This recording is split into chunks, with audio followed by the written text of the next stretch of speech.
just came from the dentist, so I might be mumbling as more than usual today with my freezing, so bear with me.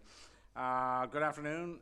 We're here on November 18th for our capital budget. Welcome everybody in the audience today also. The City of Belleville acknowledges we are meeting today on traditional territory.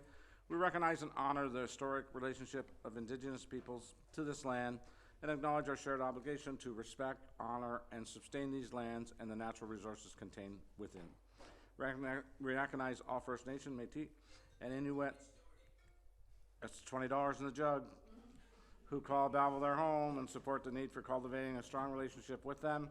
We look forward to fostering a path towards reconciliation and show respect for the Indigenous peoples who first lived and currently live on this land where we all now reside together. I will call this meeting to order. We are all here this morning. We're going to dispense with everything till deputations. So we are, disclosure of pecuniary interest and general nature thereof. Seeing none. Deputations, Police Chief Murray Rod and Police Service Board Chair Heather Smith are here to make a presentation to Council about capital issue number 1.071. Good morning, or good afternoon, I guess. And Deputy Chief Meeks is here also. I see her somewhere. Oh, okay. And some members of the board also, I see them back there, so. Okay. Well, good afternoon, Your Worship, members of council, and guests in the audience, and Member Harnden. It's a pleasure to be here today with our new Chief of Police to speak to the Belleville Police Service 2025 capital budget proposal. The first run of the budget totaled more than $5 million, but with the assistance of the senior leadership team at the service, we respectfully submit what is before you today. Our Finance Committee reviewed the budget. Jim O'Brien is on that committee along with myself, scrutinizing each item before presenting it to the full board, who are wholly supportive that this budget ensures service members have the specific equipment, technology, and vehicles they need to do frontline and specialized policing and all that entails for our community. The Police Service Board is satisfied that this budget supports the board's legislative mandate of ensuring adequate and effective policing for this whole community. Thank you for your consideration, and now over to you, Chief Rudd. Thank you. Thank you, Madam Chair. Your Worship, members of council, I'm pleased to present the capital budget for the Belleville Police Service. If I could just have next screen. This budget is focused on community safety, compliance with the Community Safety and Policing Act, and asset management planning. And we're joining this journey with the Corporation of the City of Belleville with the asset planning as an ongoing program. And then we're investing in it with you as partners on behalf of the police and the public. Next slide, please.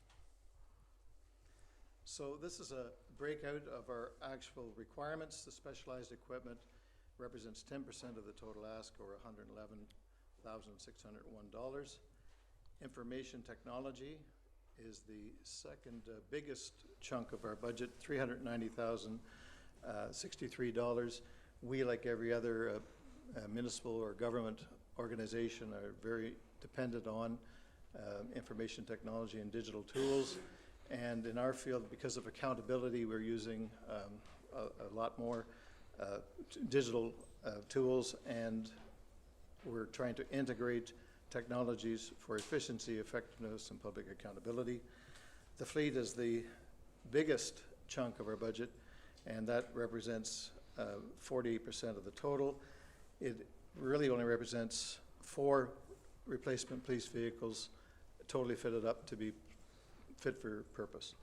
And the balance of our ask is for facility, fixture, and furnishings. It's a new building, but it is used 24/7, 365, and so there are the wear and tear issues and some things that you don't know you need until you've lived in the space for a period of time. So that represents the bulk of our ask. If we could have the next slide, please.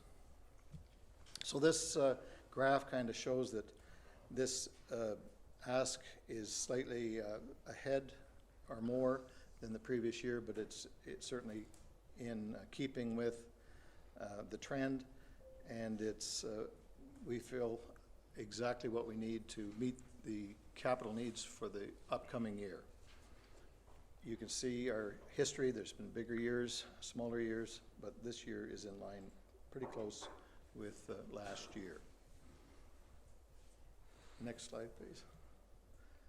I'm just going to refer to this. You've been briefed as a council on the new asset management planning process.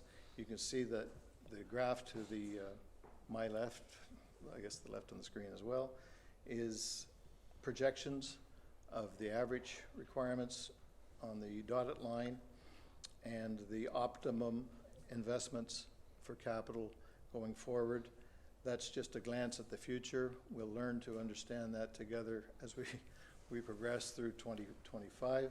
But I just throw that up there. They're numbers from the consulting processes you've gone through as a council. So if there are any questions as to what the specific items we might be investing in, I'd be happy to answer them. Any questions right now? Councillor Thompson? It's really not on what yous are putting in. When a vehicle is in an accident, when, like, there was a write-up and a couple of cruisers were rode off, do we have insurance for that, or do we have to just replace those? We do have insurance. Okay. Councillor Carr? Yes, thank you. I would ask if we could get a copy of the PowerPoint presentation as per the procedural bylaw. And I have a question. Yep, okay, we can get a copy of that made up. Thank you. Your question? Yeah, thank you. Thanks, Chief. Just a question with regards to, and I know we just look at the bulk number, but I'm just looking at trends here. So in 2024, there was a capital budget request for 10 ballistic vests for new hires. And then I see in the 2025 budget, there are 10 ballistic vests and other equipment for 10 new hires. Could you just give us an update on where you are with respect to hiring?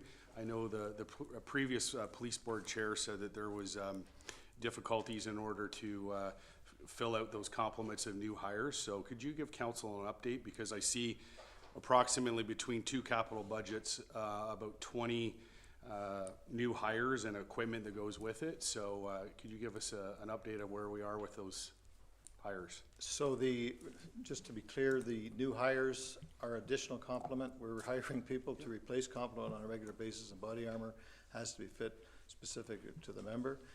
We're bringing forward between replacement and new officers to meet the 2024 obligation, 11 full-time new officers.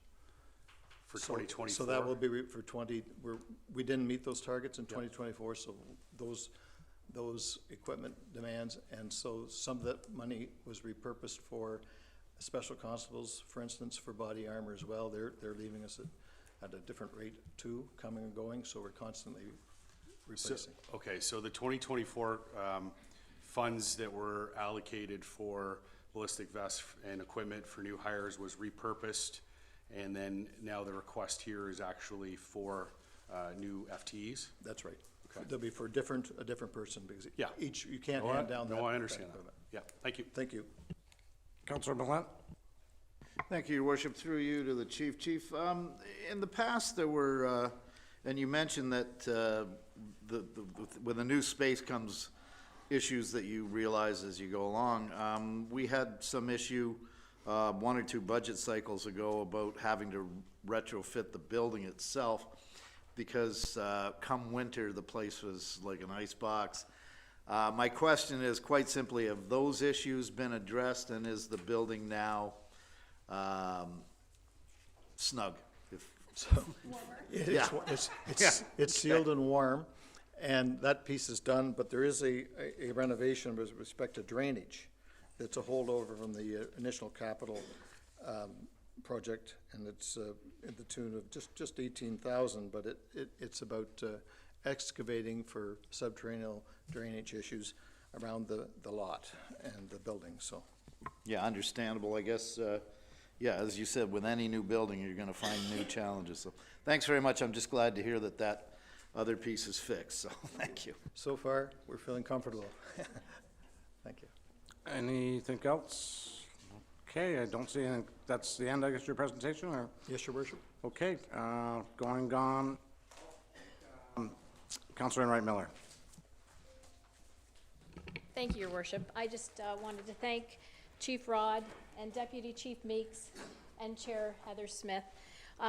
During my short time on the Police Services Board and working with Chief Rod, Deputy Chief Meeks, and Chair Smith, the one thing I knew but have come to be more aware of is the importance of funding for our police services.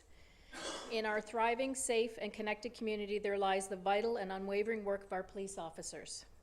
They are not just enforcers of the law, but more importantly, protectors of our peace, champions of our safety, and essential partners in our shared pursuit of a secure and a harmonious community. Investing in our police services is about investing in the safety and well-being of our community. It is about ensuring that every resident feels secure and our neighborhoods remain vibrant and free from harm, and that our police officers continue to serve effectively and with dignity. We owe it to every member of our community to provide the resources that make this vision possible. So with that, I would just welcome the support from my fellow councillors for the presentation of the budget. Thank you. Thank you, Councillor Enright Miller. We need a motion to move this to capital issue 1.071. Moved by Councillor Chatton, second by Councillor Enright Miller. All in favor? Carried.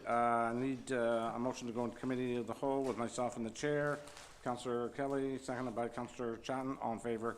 Carried. And the drum roll now is the treasurer. Director of Finance and Treasurer presentation, Mr. Ferguson. And you have 102 slides you mentioned this morning, or?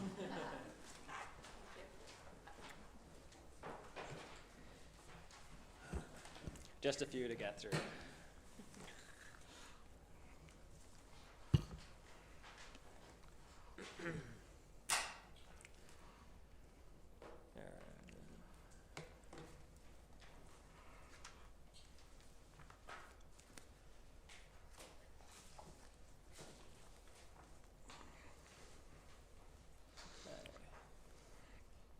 Does that count as a slide? So we're down to, Yeah.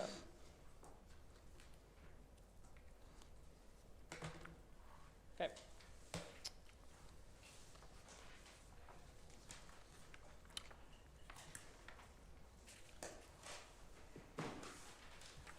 did you have music to go, a drum roll at first, anything to go first? Okay. Good afternoon. I'm happy to present the proposed 2025 capital budget and the 10-year capital plan. Thank you to all the staff who diligently worked through these documents, as well as the community for the participation in the engagement process. If there's anything that's unclear throughout the presentation, please do not hesitate to ask.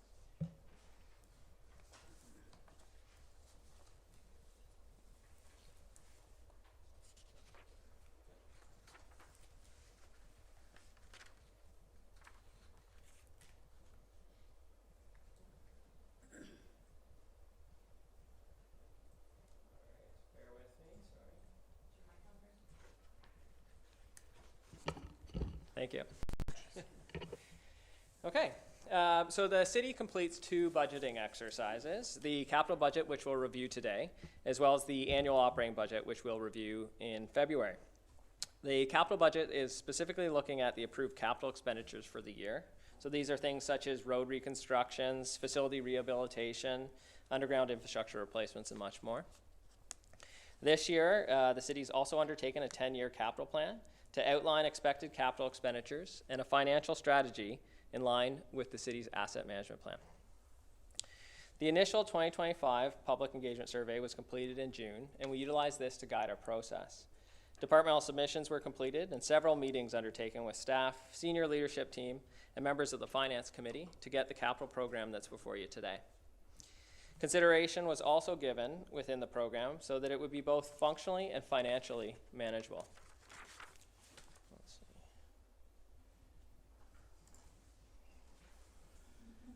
As noted, the capital program was guided by the community feedback that we received. The additional engagement was completed on the actual 2025 capital budget and the 10-year capital plan. And a full report of both engagement activities has been posted to the city's website at www.belleville.ca/budget.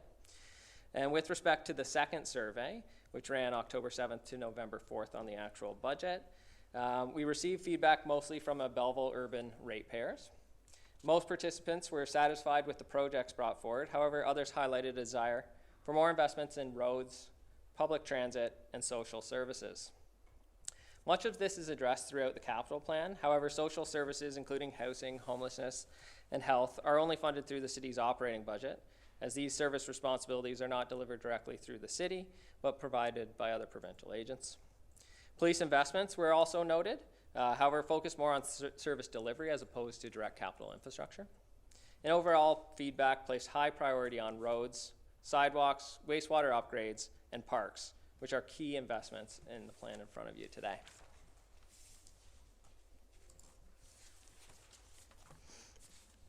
So the proposed projects were driven by the city's asset management plan, with consideration given for council guidelines, council priority identification, as well as community feedback. Overall, the feedback and objectives have been fairly consistent and are largely focused on ensuring investment in core infrastructure, areas such as roads and underground infrastructure, as well as making prioritized investments based on risk.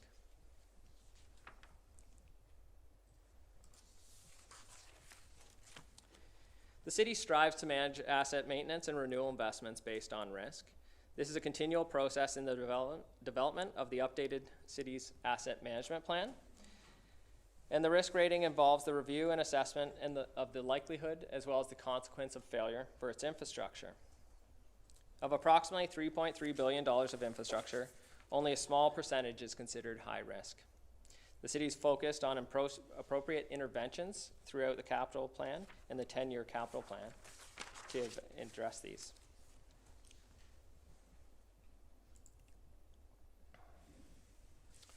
So as noted, this year we undertook two processes when compiling the capital budget. This looked at the 2025 capital budget, but also putting focus on approach for the development of the 10-year capital plan. I'll first go through the 2025 program and then provide some context on the 10-year capital plan.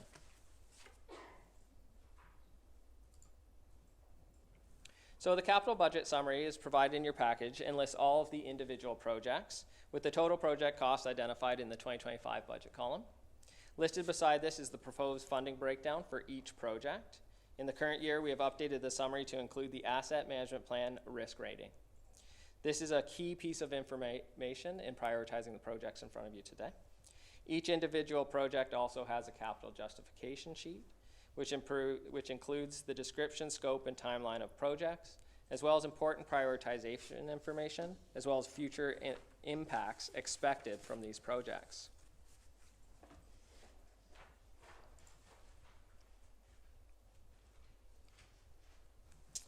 The draft budget is currently $53.6 million, a reduction from 2024 of $72.3 million, driven primarily from the large Avonlow Pump Station growth project that was put forward in 2024 to a more renewal-focused budget.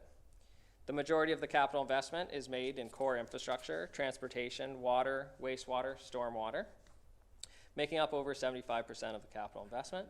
Additionally, there's increased levels of investment in both city facilities and fleet and equipment to align with important asset management planning needs.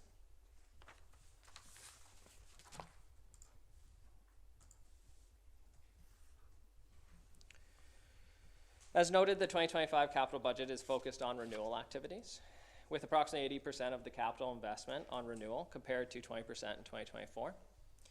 With this, we're seeing more pressure on internal reserve funds and less on growth-funded areas such as long-term debt and development charges.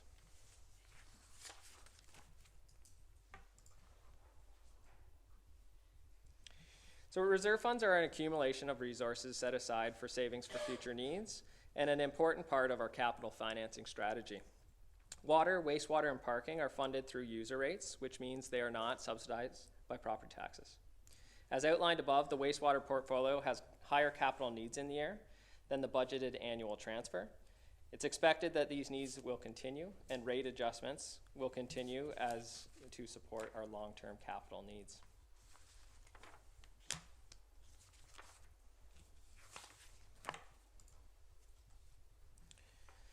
Included in your budget package is a summary of the city's current reserve funds. The main source of reserve funding for tax-related projects is the Asset Management Reserve Fund. Contributions to the reserve fund are made through our operating budget, and in 2024 totaled approximately $12 million. Additions from new subdivision acceptances, new infrastructure proposed in this capital budget, as well as recommendations coming from the asset management plan, will require additional reserve fund contributions in the year.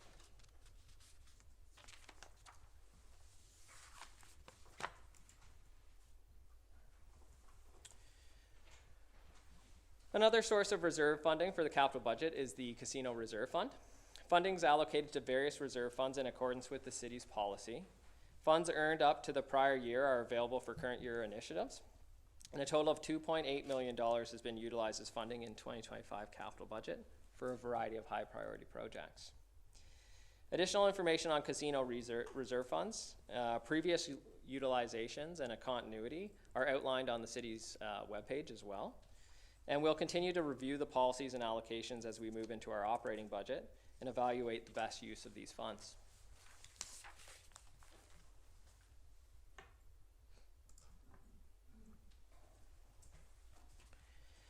Grant funding is another critically important funding component for the city's capital budget. OCIF and CCBF, formerly the federal gas tax, are annual grant programs that are primarily focused on funding asset management related projects. Other grant funding programs are more application based and would be focused on the particular objectives of that program. This year we are approved for $700,000 approximately of transit funding for the Hydro Corridor trail development, and approximately $13 million will be utilized in 2025 from these sources to be applied to high priority projects.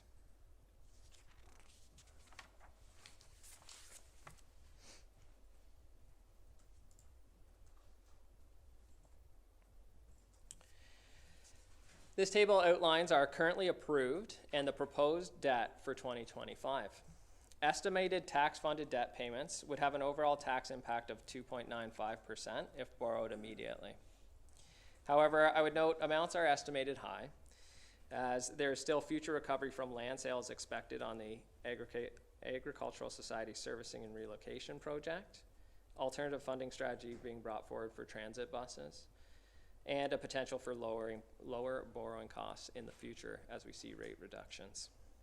All of the above approved debt is within the city's debt policy limit, and in the 10-year forecast, it included this debt.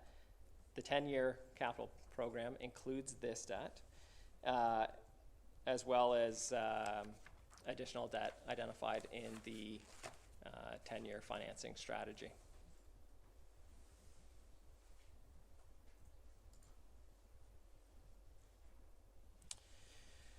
So the asset management plan is a key document for the city in providing a financially stable infrastructure program that ensures we are able to maintain our service levels. The 10-year capital plan is an extension of this and provides a more focused and detailed capital plan for this period.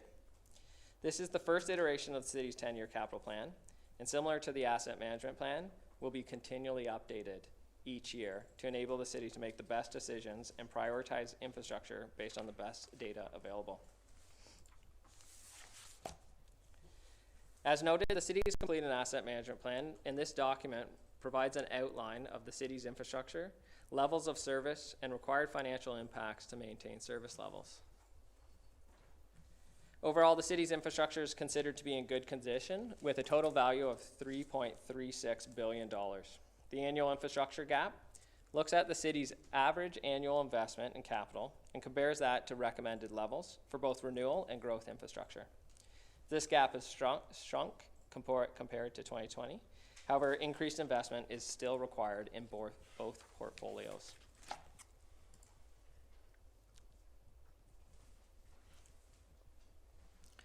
The 10-year capital plan includes significant investment in both renewal and growth projects. A focus on asset maintenance and replacement is undertaken to ensure we adequately manage the city's infrastructure risk.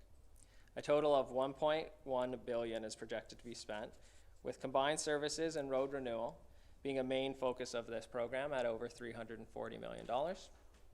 Another important component of this project is a significant renewal as well as expansion investments required in our wastewater portfolio.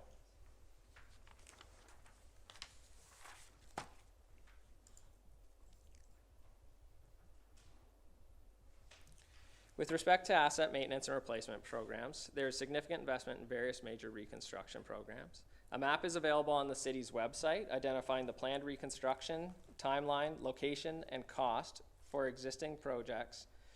Additional information is available on the construction page as well for ongoing capital projects. Overall, the reconstruction projects account for just under $237 million. And the continuation and escalation of our roads resurfacing, as well as our underground relining programs, total $90 million of investment. Other major and important renewal projects planned include rehabilitation work for Myers Pier and the wastewater treatment plant.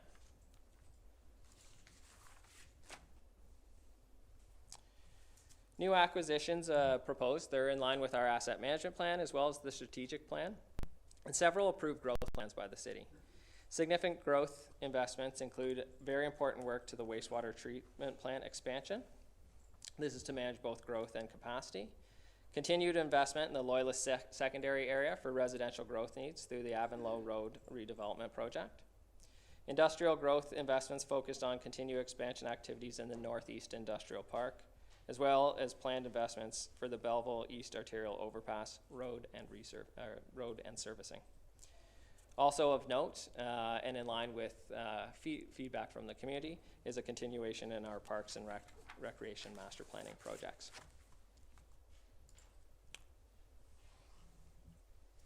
So the estimated level of capital renewal and growth needs to maintain levels of service in the city's asset management plan was a main consideration to guide the level of investment in this plan in front of you today. The total inflated investment predicated under the asset management plan totals about $1.106 million, and this capital forecast has delivered just under that at $1.104 billion. The focus from the city has been on a more aggressive investment in renewal activities to ensure the corporation can adequately manage its risk. Significant growth investments are also being considered, with a pointed strategy focusing on key priorities aligned with approved plans and the considering capacity. Development of this program also considers approved guidelines to evaluate various competing priorities and deliver a well-rounded corporate program driven by asset data and focusing on risk, condition, core infrastructure needs, and approved strategic direction.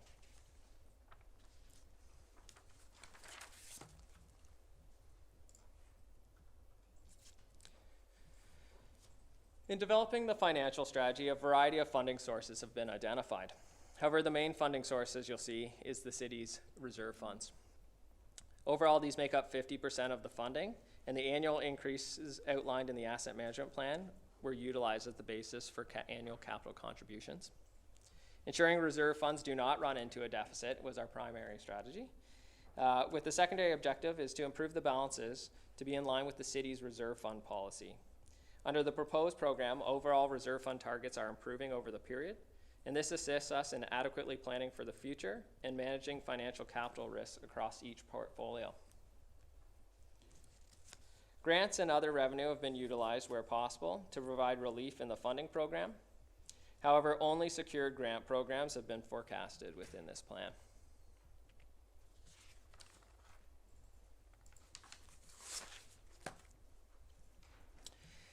The Asset Management Reserve Fund is the city's main funding source utilized for capital investment, taxation investment. Tax-funded contributions will progressively increase over the 10-year period. Under the city's asset management plan, it's estimated an annual 2.3% tax levy increase is required each year. This results in a progressively increasing contribution each year at an average of approximately $4.1 million. In the earlier portion of the forecast, the balance represented by the red line will decline as the city's expenditures increase to higher average annual investment levels. Following this, the balance will grow to be more in line with the reserve fund targets and allow more financial stability in planning for large expenditures in the future.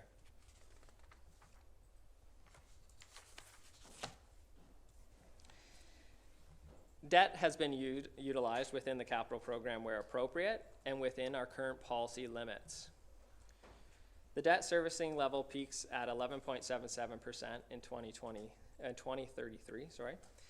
This is close to the city's debt policy limit of 12%. However, the city has a conservative debt policy which keeps the city well below the legislative maximum debt service level of 25% as identified in the chart.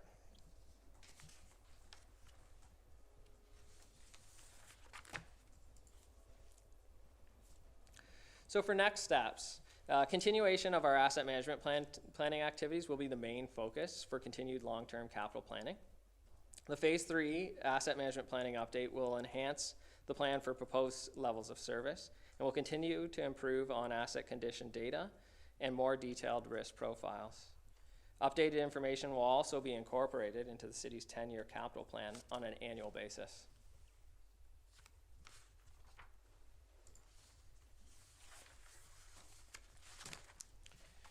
So as identified in the asset management plan, enhanced reserve fund contributions in the operating budget will be needed.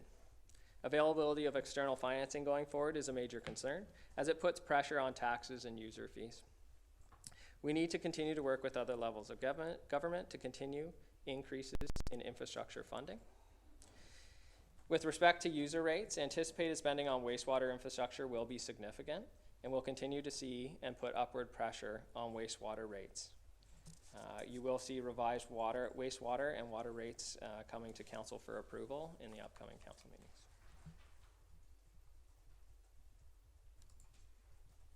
Any questions? Questions? Councillor Brown. Thank you, Your Worship. Thank you for the presentation. It's always quite insightful in terms of how to look at this differently. My question relates to the long-term debt page.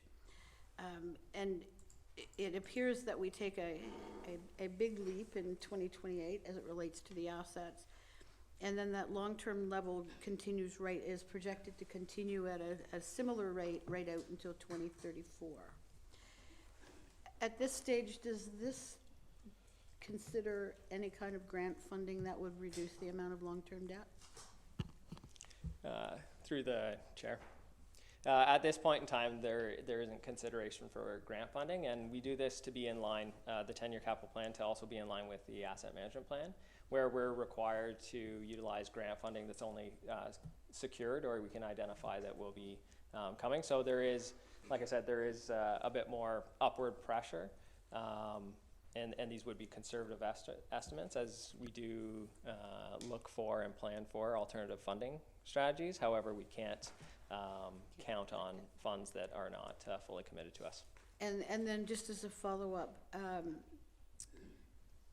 given that our current policy indicates a 12% long-term debt level, would it be prudent for council to be considering a rate other than the 12%, or do you feel that's manageable? And that's an opinion, yeah. Through the chair to Councillor Brown.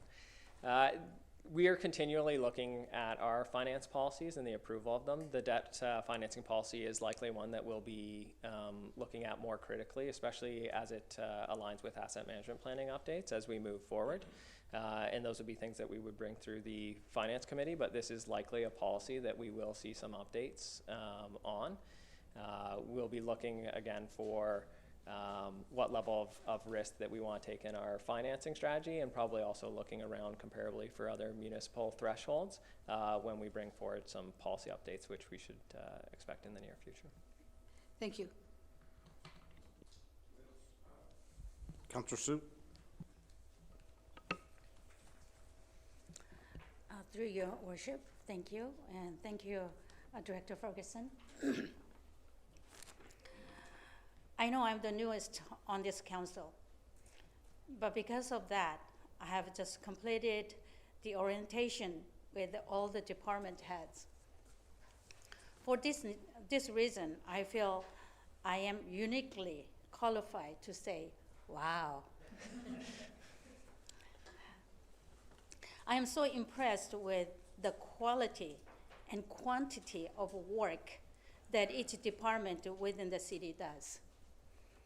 each is burdened with keeping their department running efficiently, which means not only the incredible day-to-day component so that each citizen lives in comfort today, but the planning of what is next and incorporating those thoughts into this comprehensive 10-year plan.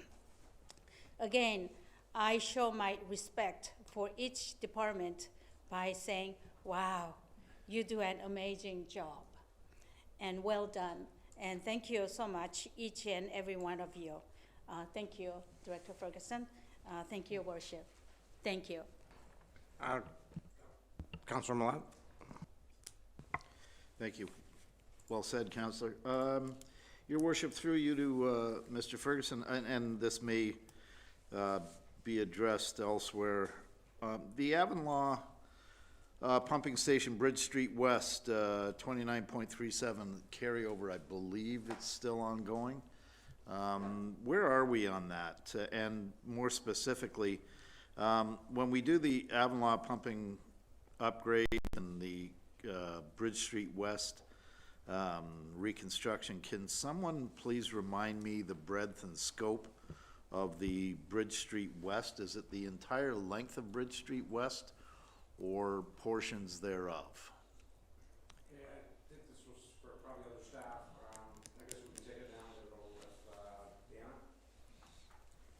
I was afraid of that. Well, you're into the budget sheet.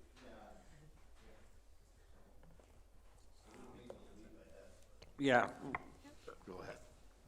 Well, it was brought up in Okay, go Mr. ahead. Ferguson's. Yep, through the chair to Councillor Millette. I thought this question might come up, so a couple questions there. To answer the first one on the status, detailed design has progressed through 2024, and we've divided the projects into 2 contracts for tendering and construction. So contract 1 is for the pumping station itself, which will be located at Avonlow Road, just north of the pathway there, Okay. just north of there. And then we'll have 2 force mains that come, that's a very significant ecological area. And there's a creek crossing and wetland. So from Avonlow Road, we'll bring the 2 force mains through that undeveloped area. And it'll turn north up to essentially the intersection of Bridge and Marshall. And then we'll come just to the west side of Palmer Road area. And all of that work will be outside of the road right-of-way. So we won't have a lot of road reconstruction with contract 1. So contract 1, we have the tender package for that one. We're putting out a request for pre-qualification for contractors here very shortly, imminently. Purchasing has it right now. So that we get qualified contractors that have worked on projects of that scope and magnitude before. Contract 2 will pick up where contract 1 left off, and it'll be the conveyance piping along all of Bridge Street West. So we're taking a large diameter sewer pipe from essentially the intersection of Bridge and Palmer all the way. We'll reconstruct Bridge and Sydney intersection as we go through there, as well as widen Sydney Street from its existing 3 lanes to 4 north of that intersection. From Bridge and Sydney to Bridge and Highland, we'll just be reinstating the trench itself. And then Bridge Street West from Highland right to the Moira River will be full reconstruction of the roadway again. So that contract 1, so we're doing the pre-qualification now, and then the contract 1 tender is expected early 2025, and then the contract 2 tender would follow summer 2025. And construction has always been envisioned to carry into 2027 for the full road reconstruction. The only other thing to note is that contract 2, obviously, we're bringing a pipe along all of Bridge Street West, so traffic management will be a key component of that project, and we'll have a public meeting in advance of that contract, in advance of the construction, detailing the anticipated traffic staging plans. Thank you, and the reason I brought that forward at this point is this is probably one of the more ambitious infrastructure programs, visible one that is, that we'll see. So thank you, and I appreciate the indulgence, Your Worship. Councilor Cars, do you have a question? Thank you, Mayor. Director Ferguson, just in terms of the capital budget financing for 2025, and I know in subsequent years, you know, there's certain groups that obviously keep an eye on our development charges and how we're allocating those out. And I know sometime in 2025, we'll be reviewing the development charge bylaw. At what point can we see a detailed report or presentation with respect to committed funds? There's a thinking out there in the building sector that municipalities across the board, and I'm not just pointing fingers locally, I'm seeing this provincially and even nationally, that municipalities are gathering up development charges and building up a development charge reserve, and it just sits there, and it's being kind of viewed as a war chest, if you will, of money to access at some point. Can we get at some point down the road a detailed presentation with respect to commitments on that development charge money that sits in reserve? Through the chair to Councilor Carr, absolutely, and I think that's probably a critical piece of the communication strategy as well that will be included in the development charge update. We have had some meetings to date already, and that is an item that we've identified and do have that information available to provide to yourselves in the community. As you mentioned, yes, we do have reserve funds, but we do have a strategy in place and a number of projects, as you're probably well aware of and maybe more aware of development projects going forward that we have committed those resources to. So absolutely. Okay, great. Yep. Thank you. Councilor Chatton?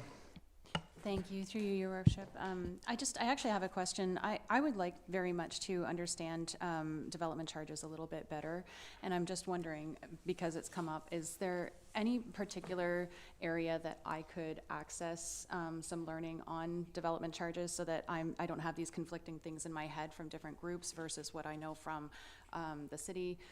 I would just like to have a bit more fulsome background on development charges. I can probably, through the chair to Councillor Chatton. Absolutely. We have a ton of internal resources as well as there's external resources that we also use for development charge background study training. So absolutely, yeah, we can. Okay. Seeing no more, Councillor Enright? No? Sorry, I'm late with the hand.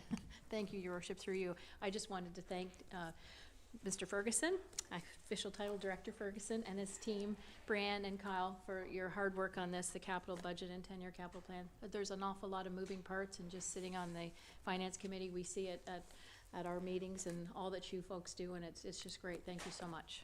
Okay, motion to receive, moved by Councillor Sue, seconded by Councillor Kelly. All in favor? Carried. Next to consent items, so we're in, I believe, the big long sheets here, and I'll just go section by section, number by number, and stop me when, or raise your hands, if that's okay with everybody.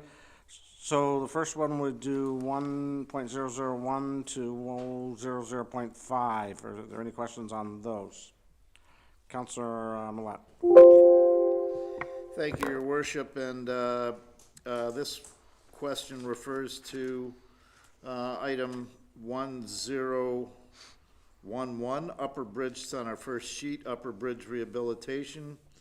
The AMP risk rating is 25. It's in very high risk, and we're looking at in the neighborhood of 4 million on the Upper Bridge Rehabilitation. Sorry, what number was that? We're not there. I thought we were there yet. We're at 1001 to 005. Oh, combined services. Yeah. Well, once again, I've jumped ahead. My apologies. Okay. No more coffee for me. Councillor Thompson, something to do with those 4 items? Yes, 5 sir. items, okay. On the roads, and it's someplace in here, I want to get some feedback from Director Reed on how we pick the roads, and do we go by the old road assessment from years gone by, or are we doing a new one? Because I look back on the old assessment, and there's certainly roads Okay, Then Councillor I Thompson, sorry, you're gonna, could we just wait till 108, just get through this section, and that would be brought up in the next section? We're at 105, we're industrial park expansion, we're jumping ahead of ourselves. You're speaking to shave and pave, pavement sealing, road resurfacing? Okay, then go, like, we've got to take some type of form and go through these, and let's please try to stay on track. Okay, saying again, 10001 to 005. Anybody on this? Okay. Next, we go to 106 to 1017. Councillor Thompson, the floor is yours. Okay, I'm going to ask Mr. Director Reed, on the reconstruction of roads, are we going by the old list of where we rated the roads? Or how do we get to these ones that we're doing? Director, Yeah, through the chair to Councillor Thompson. The roads selected in the 2025 capital budget align with the previous roads need study that was identified for different various road resurfacing projects such as shave and pave resurfacing and reclamite and so forth. Beyond that, when we get into the 10-year capital plan, where we're on 2026 and beyond, you'll see an alignment with the new roads need study, which is being undertaken right now. And also, because on the maps that are on the city, it outlines the roads we're going to be redoing. When we do the 10-year plan for the roads, will that show on those maps the roads that are going to be done farther down the road? Is that our future thoughts? Yes, that's correct. It'll update that so the residents can see an approximate timeline when they can see resurfacing projects. But some of them aren't resurfacing, some of them are just full reconstruction. Yes, and that's been identified through EDS as far as road construction projects that are beyond, for various reasons. You know, you see the water main, sewer, so forth, and then full reconstruction. Councillor Millat? I began this a few minutes ago. The upper item 1011, Upper Bridge Rehabilitation. It's in very poor state of affairs. Last council, it was even floated that this may become simply a pedestrian bridge, close it down altogether. I guess my question is, when will we be making that determination as to whether or not we're proceeding with this? I noticed in the issues pages that the Upper Bridge's future as a vehicular or pedestrian bridge will be investigated under the current Transportation Master Plan, given its close proximity, yada, yada, yada. Of note, the Upper Bridge has not undergone a major rehabilitation since 1993. Director Ashton? Okay, so you're asking about whether it's required? Sorry. Well, for your question. I guess my question is, when are we going to make this determination, and at what point do we decide, when's the no or no-go on this project? Are we gonna rehabilitate it, are we gonna shut it down, are we gonna remove it? Okay, so Because it's in a sorry state of affairs. Yep. You just look at it and it Yeah. looks like it's a dead man walking. Yeah. So first of all, engineering's position is the bridge needs to be rehabbed if it's to continue in its existence for safety's sake. We will be, one of our first things is to look at investigating the bridge in terms of its close proximity to the Saginaska Bridge and the new Catherine Street pedestrian bridge for active transportation. So we'll look at traffic modeling at the surrounding signalized intersections, and there's 3 Pinnacle Street intersections that have time-based coordination: the Pinnacle, Grove Street, Harriet Street, Pinnacle Street, Moyer Street, East Pinnacle Street, and Front Street, Station Street intersections, as well as the North Front Street, Harriet Street intersection. So that'll be a big part of it. So once we have a better understanding of its importance to traffic, then we can look at the potential for pedestrian, and then we could come back if there were other options than just a straight rehabilitation for traffic. Okay, and further, if I may, to that question, with all of that consideration and all of that study, do we have a timeline on when we will be making that determination? Well, we'll assign it, and it will be in 2025 that we should start that work, and Okay. we'll hopefully have an analysis in 2025 to bring back, so. Thank you. Councillor Brown? Thank you, Your Worship. I think most of my questions were answered on this one.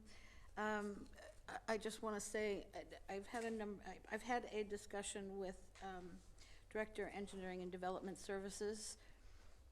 Lots of talk with Brandon, but I talked with Stephen first about this one. I'm just concerned that we are committing $4 million on construction phase of this project in advance of actually doing the study about whether or not, what the future of this particular bridge might be. And wondered if there wasn't other things that we could, and I appreciate it, it's got a high rating on the asset management plan. But it seems to me there's a lot of what-ifs associated with this one, and suggest that perhaps some of that money might be better projected into the future and/or a different investment made for this particular one. That might be a Brandon question.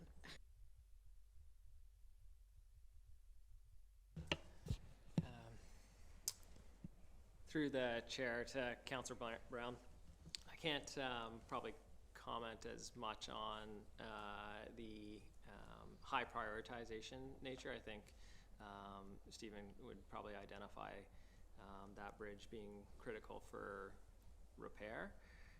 So we've identified those resources accordingly. I think the issue would be if we reprioritize something ahead of it and made that decision within 2025. It looks like there is a projected timeline for tendering and that activity to move forward. If you got to the point in 2025 where those funds were needed to address those critical safety concerns, they might not be there.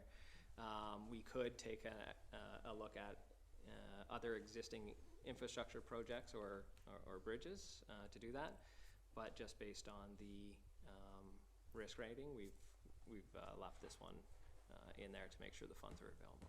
Director Ashton? I think too, just one of the things is, so it's at a point where there has been deterioration on the bridge.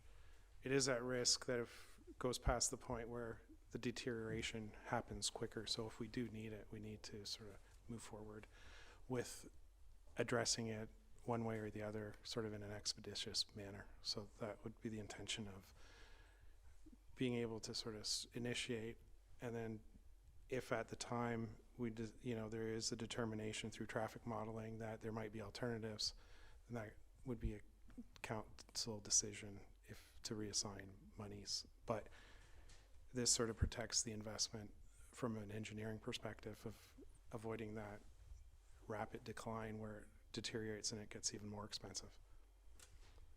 Okay, Councillor Carr? Thank you. I've got two other items in this section, but just to jump on the upper bridge.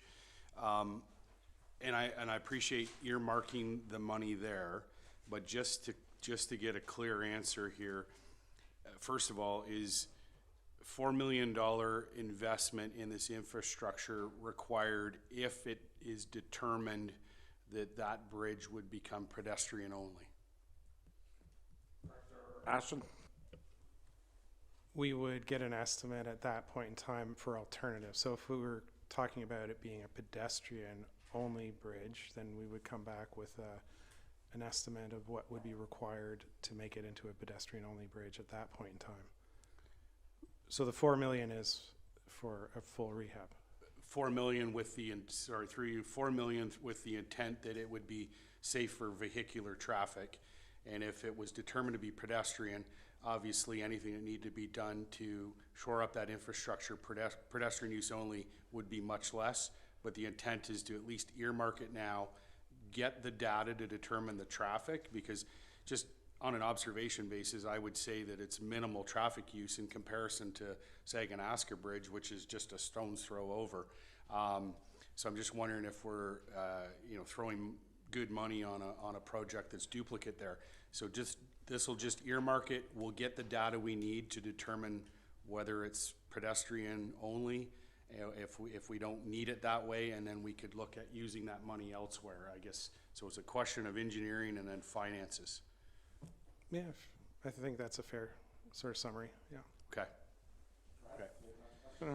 Yes, so on 1.13 Airport Parkway culvert replacement, there's additional funds being requested. And I note that in the 2023 capital budget, which would have been in 2022, there was $1.1 million allocated there. I just wanted to know, when was the design work started? Looking at the capital progress sheet, it doesn't give an indication of when that was. So it's just more of a timing issue that it was a 2023 budget item. We're into 2024 late, fourth quarter, and we're acquiring additional funds. Is the additional funds because there's more work involved, or is it also because there was a delay and therefore costs are up? Director Heston?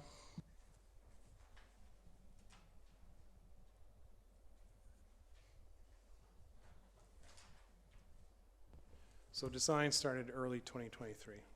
Okay. So the additional funds are just as a result of the difference of design that you've discovered? Yeah, it's for additional design as well as the inclusion of CN flagging. Okay, thank you. Okay. Can I go to my next one? Yep. 1.016, the Ashley Street sidewalk. Great to see that it's on here. The design was funded in the 2024 capital, which would have been late 2023. When did the design commence on that? And the only reason I'm asking the question is I note, based on the components of the project, you're looking at a tendering in the summer of 2025. I was kind of hoping we would see that construction before the school year, the next school year, if you will. So just wondering why that tender would be so delayed. If it's approved here today, we'd be looking at a summer 2025 tendering. Deputy Director? Well, so for O'Leary? the details, Deputy Director O'Leary will come up to speak. Great. Through the chair to Councillor Carr. Design on that one, we surveyed it immediately this year and then worked on the base plans about mid-2024. We're just getting an Ontario land surveyor is confirming all the property lines out there just to make sure that we have room. We're thinking that the sidewalk would fit behind the poles, and if that's the case, we could get a tender out earlier than later. But if there's any property requirements or utility pole relocations or anchor relocations, things like that, we might tender summer 2025. But all things being optimistic, yes, we could tender it earlier. Okay, so the summer 2025 is a worst case scenario then. Okay, thank you very much.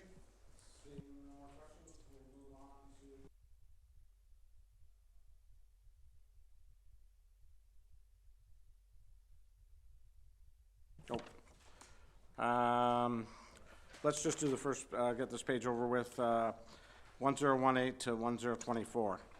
Questions on any of those items? Councillor Carr? Yeah, 1.018, various tools, furniture, and equipment. I know this is a standard item.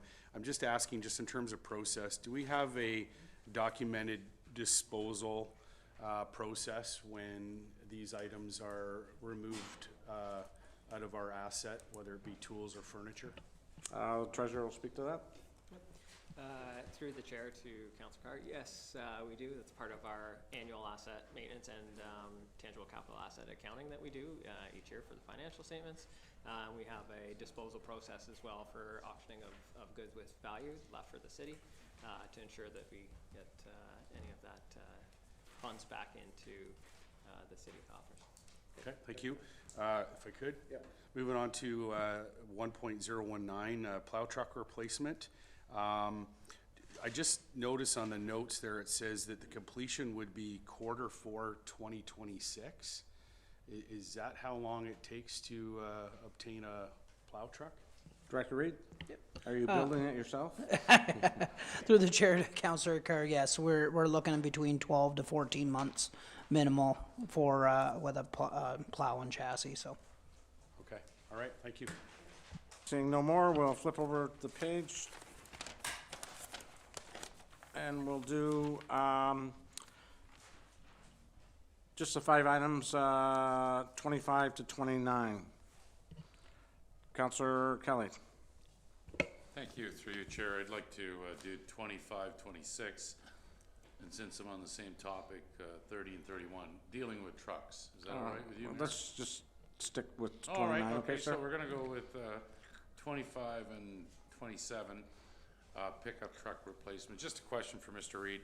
What's the average duration? We have trucks in the city, and not being silly or disrespectful, but I noticed one of the trucks the other day with lots of rust on it, so I'm glad we're getting some new 1-ton trucks. Just the duration of the vehicles we have. Okay, Director Reed? Yeah, through chair to Councillor Kelly, our estimated lifespan for these assets are around 10 years, give or take a little bit. As you can see, the one is one or two of them's a 2013, so it's pushing. By the time we get it replaced, it'll be 12 years old. So we are extending the life of them as best as possible. And once we get beyond that, it really does start costing us money when it comes to repairs and maintenance. Thank you, and just a follow-up, I did ask Mr. Reed about 1-ton trucks, and they're not available electric yet. Just to confirm that? Yes, that's correct. Thank you. Okay, any other questions on that list? No? Okay, we will move to short one, 1030 to 1034. Okay, seeing none, we're under fire here. 1035 to 37, just the 3 items. Questions? I'll send that one to, no, sorry. Okay, we'll do the next 1038 to 1046. Councilor Millette. Thank you, Your Worship, and this is a Green Task Force hat-wearing question through you to, I guess, Mr. Reed, or well, whoever can answer this. Building services, we're looking at, yeah, I guess that wouldn't be Mr. Reed. 6 new hybrid electric vehicles for building inspectors. Can someone explain to me, well, I see as well, 2 new hybrid electric vehicles for Deputy Chief Building Officer. So it looks like we're slowly moving towards the electrification and or hybridization of the some of our fleet, which is encouraging. The cost per unit of this, I'm seeing a pretty hefty price tag for $525,000 for the 6 new vehicles and $175,000 for the 2 new vehicles. Do we have the infrastructure for recharging and that sort of thing for these? Oh, these are hybrids, sorry. Yeah, they charge themselves. Who can answer that? Director Ashton, I guess the question. Do we have the resources for charging for? No, I scratch that question. Is this part of an overall, I guess I didn't finish my question. Is this part of an overall strategy to electrify or hybridize, whatever the, Yeah, hybridate the fleet? green it up a bit. Yeah, green it up a bit, yeah. So through Words are us, hybridize. So anyway. So right now, building does not have a fleet. So they do have the inspectors do receive a monthly allowance through the last collective agreement that there was an agreement that we would provide them with vehicles. And so that's how we're moving forward. So through transportation and operational services and our chief building official, sort of they looked at what they considered would be sort of something with 4-wheel or all-wheel drive, kind of, I don't want to say semi-tough, but, not necessarily full-on vehicles for, Capable of all but weather. capable of getting through weather and different, areas of subdivisions and stuff that are under construction. And so that was sort of the cost that between TOS and the building department, they assumed would sort of fit the range of a number of vehicles. And then the idea is to put it out to tender and to see what they get. And there's probably about 8 different models that they would sort of fit that range as well. Excellent, thank you. Okay, Councilor Thompson? and not on any one of those particular, but in that end, have we looked at sidewalk plows in this year's budget? I know it's not in there, I'm just asking if you had looked at sidewalk plows, because we're putting more streets, more sidewalks, and no new plows. You comfortable with that? Director Reed? Yeah, through the chair to Councillor Thompson, we do have one replacement unit in this year's budget. Currently, we have 7 units. The ratio we have per unit per kilometer sidewalk is still in line with best practices in the industry. We're pretty fortunate that our stock of sidewalk plows are in good shape. So we haven't had much breakdowns over the last number of years, so we're comfortable moving forward this year. Okay, thank you. Councillor Carr, then Councillor Brown. Thank you. Going back to issue 38 on the hybrid vehicles. So we're, based on issue 3839, you're talking about 85,500 per vehicle. A couple questions. Number one, what do we project in terms of fuel savings as a result of the hybrid versus fully ICE engine? So right now we give a monthly allowance, so our building inspectors aren't required to track their mileage. So if we can't really say this is how many miles or kilometers I should say, that they travel, this is the savings. Through research, there is about a 30 to 40% fuel efficiency than over regular vehicles. So the only thing, anticipating your question, would be, for instance, the Ford Maverick for city driving, the hybrid is 5.8 liters per 100 kilometers, while gas only is 10.9 liters per 100 kilometers. Their ratings. So just a couple other questions then. So in the rationale in the justification sheet, it talks about, or it says and reads, it is anticipated that these new vehicles will serve the building department for at least the next 5 years. That's kind of concerning given the price tag that you're talking that it would serve just for 5 years. I've asked this before, for some of our pickup trucks and things like that, are we rust proofing them every year? Which can extend the life of a vehicle. And then also, my second question is, this will be a new fleet, so you're looking at 6 for the building inspectors, 2 for the deputy CBOs. Do we have parking facilities for these after hours? Okay, so the intention for the 5-year was a reference, but they could also be redeployed after 5 years to other departments based on their needs as well, and the building department could purchase new vehicles at that point in time, depending on the state they are at. We would also, the original sort of plans are that the vehicles will be parked in a group in the south end of the city parking lot across from City Hall where there's lighting. And I know our CBO has had discussions with the parking, I won't say the parking authority, but with parking as well, as if that's a suitable spot or location for that. And so there seems to be there is an agreement that that is a suitable spot at this point in time. Okay, all right, thank you. Councillor Brown. Thank you, Your Worship. Along the same line, I'm aware that we have a fleet manager in place, and I believe the fleet manager is responsible for the transportation city vehicles as well as transit vehicles. So I just need clarification on that.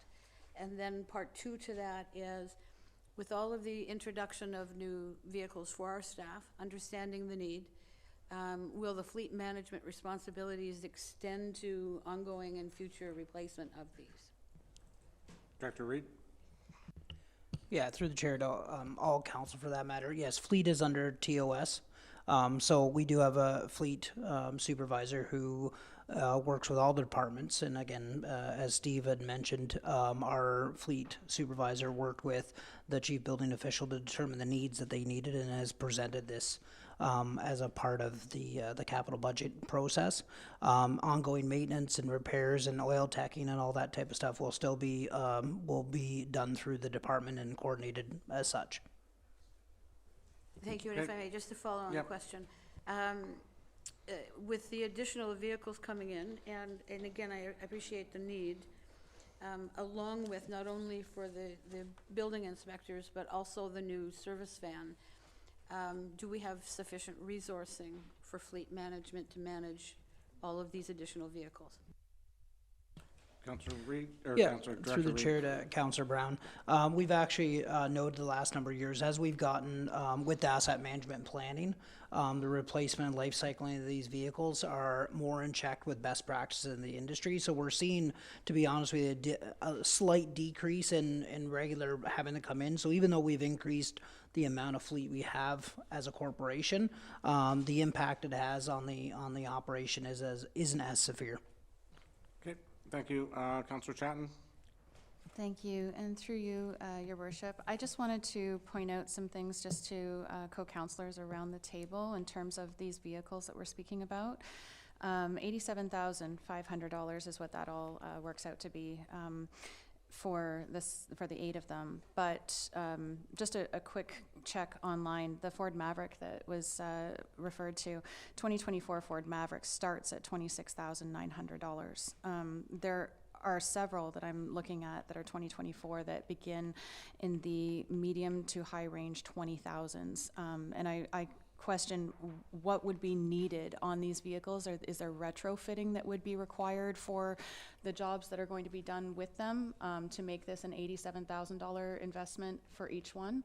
Or is there a reason for it being the very top end? In fact, what it says is the average cost of a new hybrid car in Canada is between $25,000 and $75,000. So $87,500 is well above the average high-end cost of a hybrid vehicle. I'm really Director Ashton? confused. Okay.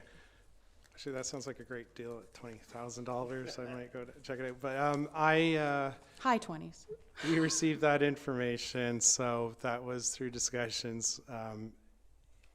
If we want to circle back to this, I can sort of try to get an answer for you about that number in the interim. So, okay, thanks. I would appreciate that, thank you. Councillor Kelly? Councillor Kelly, you're up. Sorry, Mayor, through you. Just a lot of talk about fleet today with purchases of 1-ton trucks and the 8 hybrid vehicles. I don't know if Mr. Ferguson would have the stats on this, but how many are actually fleet vehicles does the city have in Belleville? Do we have a number for that? Who wants to take that?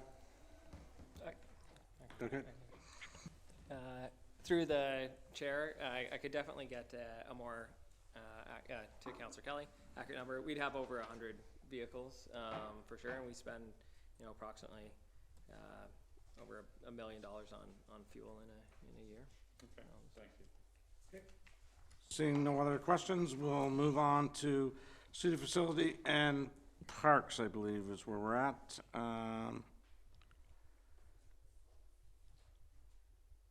Did we do construction? We did right to 1040.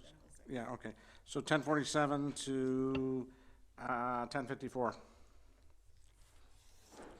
Questions? Katie, your hand up? No, okay. No. We'll move on to 1055 to 1058. Sing. Yeah. Your Worship, I did have one at 10:45. My apologies. I'm asleep at the switch as usual. So you're going back to 10:45, sports field line painter.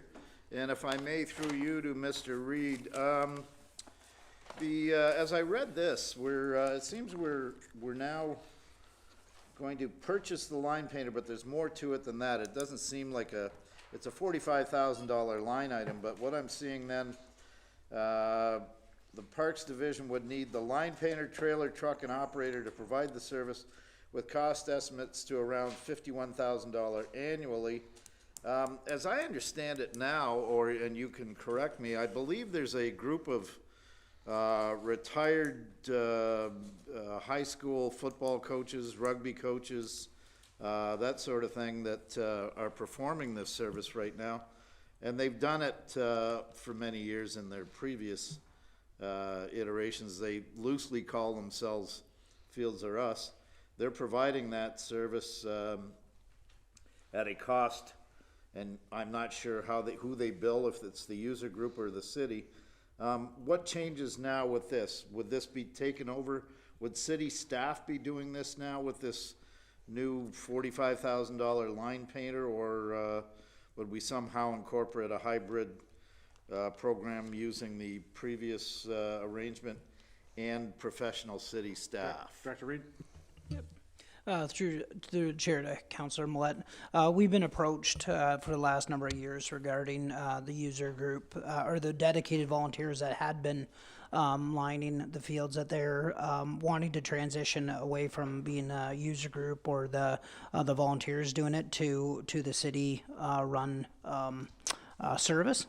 So over the years, they've been able to volunteer, and as you know, the volunteer industry is changing, and we want to make sure that we have premium fields, and we want to make sure that it's lined accordingly. So we've been working with the user group and community services on coming up with a plan that helps meet the needs of the user groups, and they're essentially the ones that are kind of driving this, so to speak. So today you'll see a budget item for a new line painting machine, and then then you will see an operating budget, the costs associated with doing the service.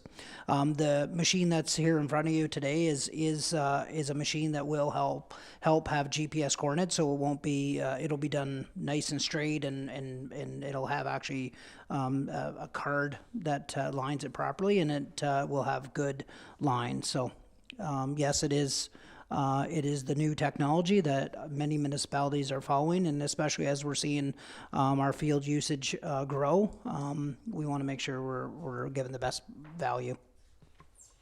Thanks for that. And just for the record, I'm not inferring that the former service was painting crooked lines, but I'll be happy to see how this unfolds. Thank you. Is that like a Zumba? It'll just go along and paint itself, Joe, or no?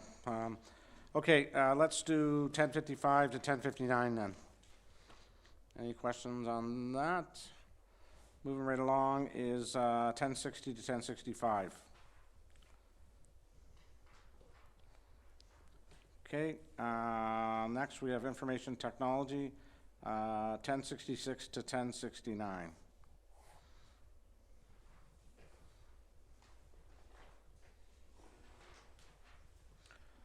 Okay. Why don't we go from 1070 right down to the bottom of the page, 1076.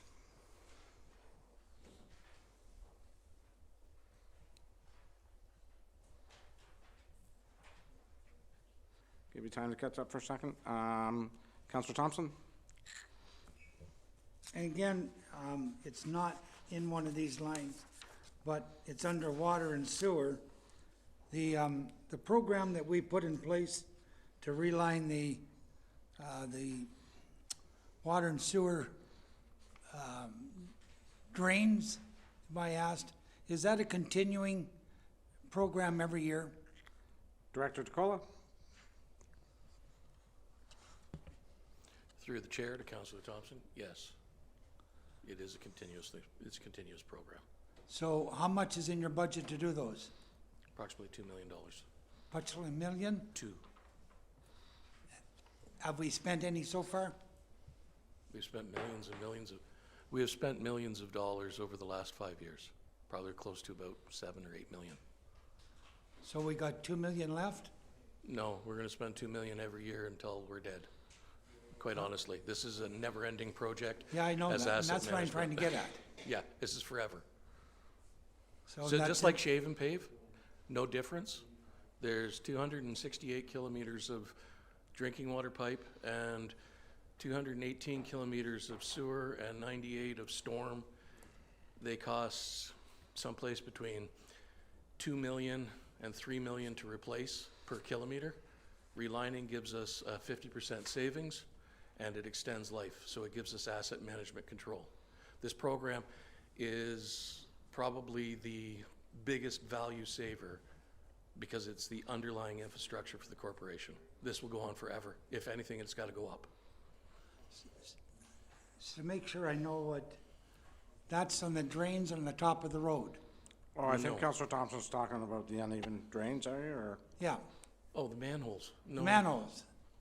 That's the word thank you, your worship. Yep. Now I'm on the right track. So is there an answer to that, Director Cole? Is that for you or for? No, Director that's Reed? still with us. Okay. So currently, we're starting a program for rehabilitation. Rehabilitation of the catch basin lids is approximately, just for materials, about $2,000 to $2,500 per unit.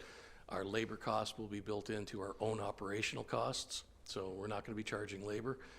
Currently, we have isolated 18 manholes or access ports, or whatever you'd like to call them, around the corporation of the city of Belleville so that they didn't have the big ka-thump as you drove over it, and perhaps help us out with snow plowing. Those will be started next year. Our budgetary amount is not enough in operating, but we will attempt to fix as many of those as we can Next year. next year. But that'll be going on forever. For the confusion. Hands on this, anybody else? Seeing none. I guess that took us to the next page, right? We'll do 1077 to 1081. And I had one question on the single vac truck. I guess this is going to save us rentals. So we don't have a vac truck at all for the section down, and that would be going to Mr. Reed, I guess? Or no? Mr. DeCola, okay. We do have a vac truck through the chair to the chair. Yeah. We do have a vac truck currently. We will, how to say this? We do not have enough hours in the day for the piece of equipment that we have to utilize and effectively complete all of the tasks that we have. The device can only be in one place. As we start getting into tighter and tighter infrastructure, the large dual axle unit that we currently have is a massive piece of equipment navigating small roads. This single axle is smaller. It's allowing us to get into tighter areas, but the infrastructure construction between gas, cable, electrical, water, sewer, it's just going in and excavating with traditional trenching materials is becoming more and more difficult. So this provides us with security for underground infrastructure. Thank you. Anybody else on any of those? Okay, we'll move right along to wastewater, 1082 to 1087.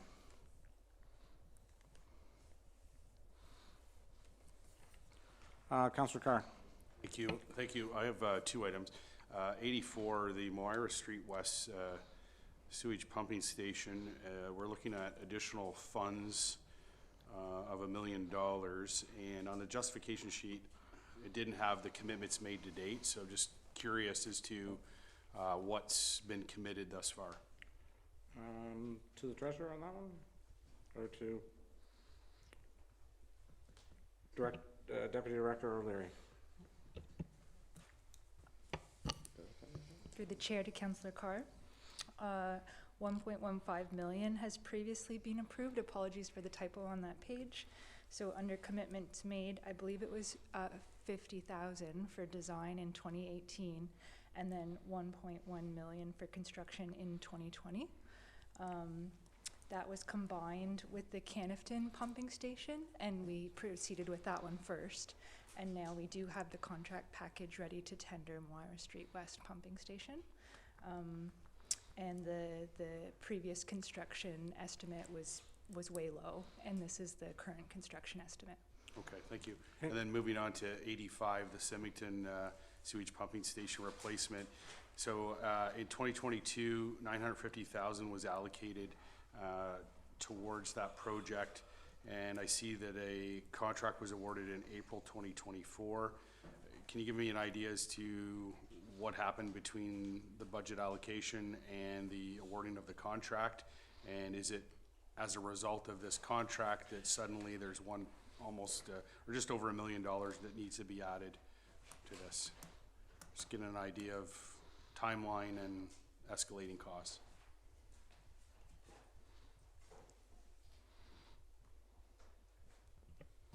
Unfortunately, with a lot of these projects, as they started up many years ago, the original estimated costs have been stripped by the actual bid pricing without many companies coming in. The Symington station, which is just off of Herkimer, requires a complete and utter rebuild. It is at end of life. It's actually about 12 years past end of life, so we've been kind of keeping it running, even though we've had a failure of the generator just recently, which adds excess costs. So it's just the nature of the construction, unfortunately. Okay, thank you. Okay, anybody else? Seeing none, I guess we are 1088.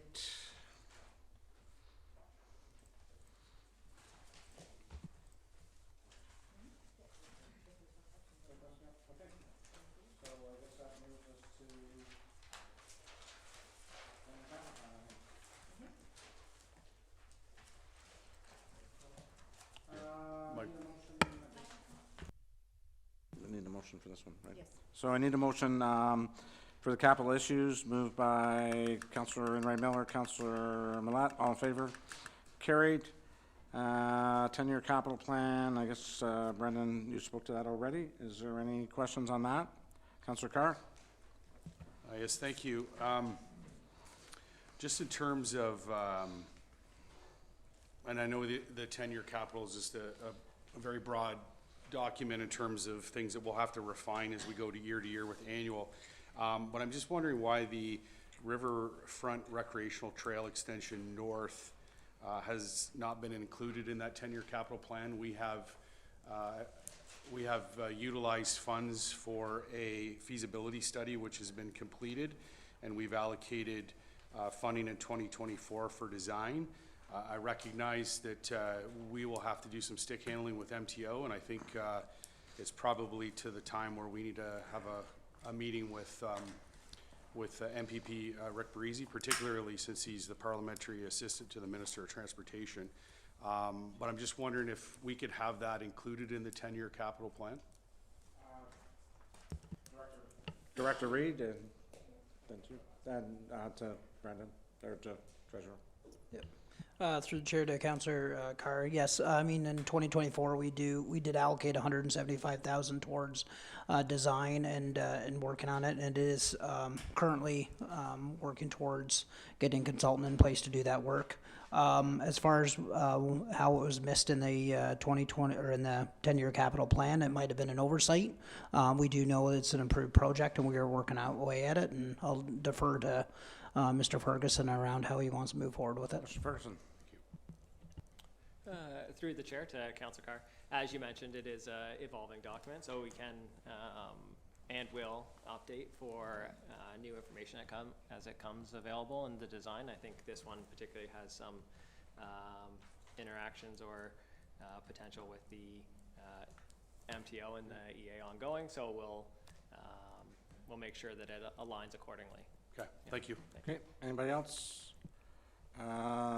Seeing none on the capital plan, then I need to move that and second it. Councillor Kelly, Councillor Enright Miller, all in favor? Carried. I guess that's it.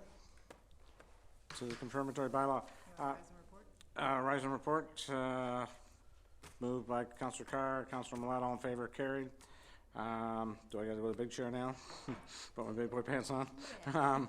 Okay, so with that, on behalf of council, I'd just like to thank staff,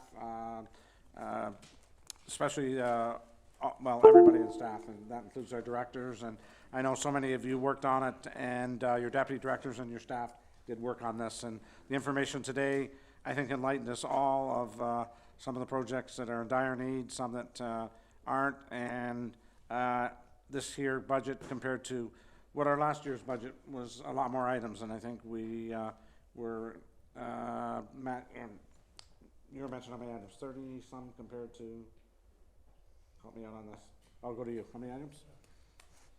We're up about 40 items compared to very few last time. So staff will have their work out implementing this, and thank you again, staff. I need a confirmatory bylaw, the bylaw number 2024-179, a bylaw to confirm the proceedings of council at its meeting held on November 18, 24, be read a first, second, and third time. Finally passed on its 18th day of November 24. Moved by Councillor Chatton, seconded by Councillor Sue. All in favor? Carried. Motion to adjourn. Councillor Garnett Thompson, Councillor Chatton, all in favor? Carried.